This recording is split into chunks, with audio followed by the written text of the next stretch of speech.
ಕರುಣೆಯಿಂದ ಬೆಳೆಸಿ ಭಯವನ್ನ ಬಿತ್ತಿ ಹೋದರಲ್ಲ ಗುರುದೇವ. ಅಯ್ಯೋ ಅಮ್ಮ ಉರಿ!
ನಿನ್ನ ಬೆರಳಿಗೆ ಯಾಕೆ ಇಂತ ತೊಂದರೆ ಉಂಟಾಗಿದೆಯೋ?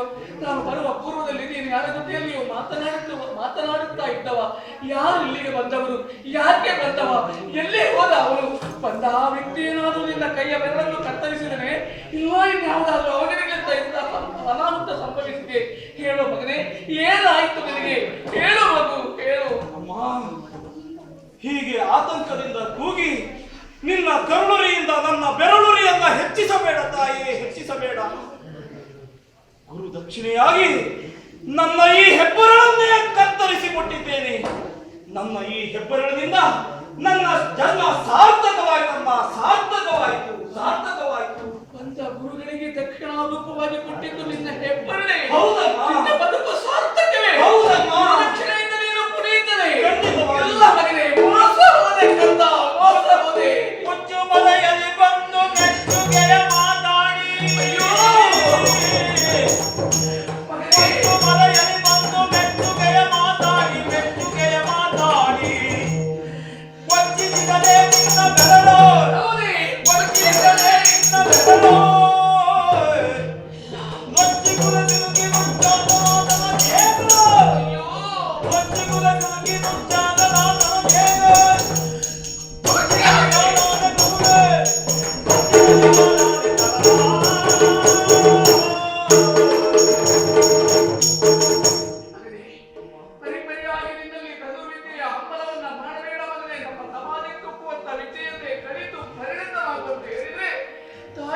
ನನ್ನ ಮಾತನ್ನು ಕೇಳಿ ಮಣ್ಣಿನಿಂದ ಗುರುವಿನ ಮೂರ್ತಿಯನ್ನು ಮಾಡುವುದರ ಮೂಲಕವಾಗಿ ತನ್ನ ಅರಿವೇ ನನಗೆ ಸರ್ವಸ್ವವೇನೋ ತರಿಸಿಕೊಡುತ್ತದೆ ಎಂದು ಹಾಗೆ ತಿಳಿದವರು. ಮಗನೇ, ತಿಳಿದೆಯೇನು? ದೊಡ್ಡವರಾಗಿ ಗುರುವಾಗಿ ಅವರಿಗೆ ಅಭ್ಯುದಯವನ್ನು ಕಂಡು ಹಾರೈಸಿ ಹರಸಬೇಕಾಗಿದ್ದವರು ಯಾರು ಇಲ್ಲದೆ ಇರುವ ಸಂದರ್ಭವನ್ನು ಸಾಧಿಸಿ ಎಲ್ಲ ಕಣ್ಣು ತಪ್ಪಿಸಿ ನಿನ್ನ ಕೈ ಬೆರಳನ್ನ ಕತ್ತರಿಸಿ ಹೋಗ್ತಾನೆ ಅಂತಾರೆ. ಕಂದ, ನಿನ್ನ ಕೆಬ್ಬರಳಲ್ಲೂ ಅವ ಕತ್ತರಿಸಿದ್ದು ನಿನ್ನ ತಾಯಿಯ ಹೆತ್ತ ಕರುಳು ಹೋಯಿತು ಕಂದ. ಕೇವಲ ದೇಹದಲ್ಲಿರುವಂತಹ ಕಿರಿದಾಗಿರುವ ನಿನ್ನ ಬೆರಳನ್ನು ಕೊಟ್ಟಿರಬಹುದು, ಆದ್ರೆ ಕೈ ಬೆರಳು ಕಳೆದುಕೊಂಡಿರುವಂತಹ ನಿನ್ನ ಬದುಕನ್ನೇ ಕಳೆದುಕೊಂಡಿದ್ದೀಯ ಅನ್ನೋದು ನಿನಗೆ ಅರಿವಾಗದೆ ಹೋಯ್ತಿರೋದ್ರೆ ಅವ ಎಂತಹ ನಿರ್ದಯ ಗುರು ಅರ್ಥ ಆಯ್ತು ಕಂದ.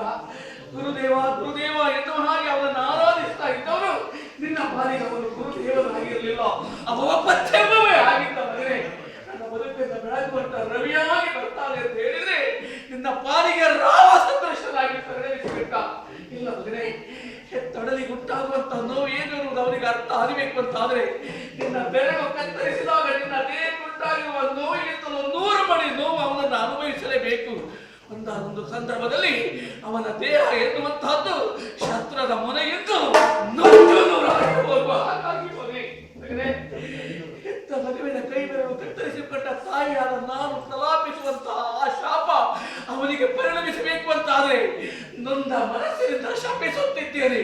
ಪುತ್ರ ಶೋಕ ಎನ್ನುವಂತಹದ್ದು ಕೊನೆಗಾಲದಲ್ಲಿ ಅವನು ಸಾಧಿಸುವಾಗಲಿ ಸಾಧಿಸುವಾಗಲಿ ಮೋಸ ಹೋದೆ ಮಗನೇ.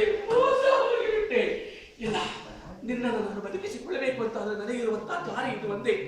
ಯಾವ ಸಂದರ್ಭದಲ್ಲಿ ನಿನ್ನ ಕಣ್ಣೆದುರಿನಲ್ಲಿ ಈ ಬಿಲ್ಲು ಬಾಣವೋ ಈ ನಿನ್ನ ದರಿದ್ರ ಗುರುವಿನ ಮೂರ್ತಿ ಇರ್ತದೆಯೋ ಅಲ್ಲಿವರೆಗೆ ನೀನು ಎದುರಿಂದ ಎಚ್ಚರಗೊಳ್ಳುವುದಿಲ್ಲ. ನನ್ನ ಕಣ್ಣೆದುರಿನಲ್ಲಿ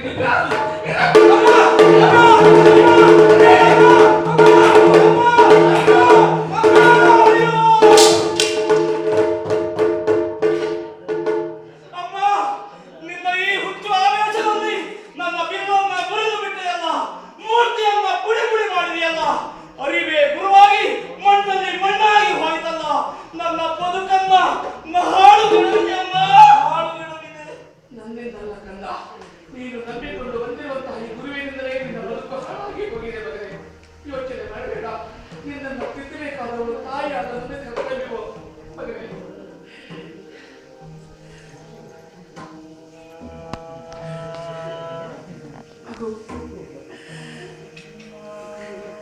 ಬದುಕಿನಲ್ಲಿ ಶ್ರೇಯಸ್ಸನ್ನ ಕಾಣಬೇಕೆನ್ನುವಂತಹ ಹಂಬಲದಿಂದ ಬದುಕನ್ನು ಆಶಿಸಿ ಹೋಯಿತು ಕಂದ. ಇದ್ಯಾವ ಶಾಶ್ವತಗಳನ್ನು ಇಟ್ಟುಕೊಳ್ಳಬೇಡ ಮಗನೇ. ಬದುಕಿನಲ್ಲಿ ನೀನು ಕಂಡ ಕನಸು ನಿನ್ನ ಪಾಲಿಗೆ ನಿನ್ನ ಪಾಗೆ ಉಳಿತರೆ ಬಿಟ್ಟರೆ ನನಸಾಗುವುದಕ್ಕೆ ಸಾಧ್ಯ ಇಲ್ಲ.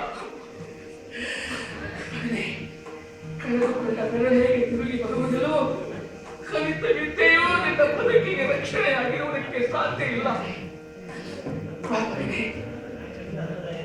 ಕೈಗಾದ ನೋವನ್ನು ನಿವಾರಿಸುವುದಕ್ಕೆ ಔಷಧವನ್ನು ಸೇರುತ್ತೆ.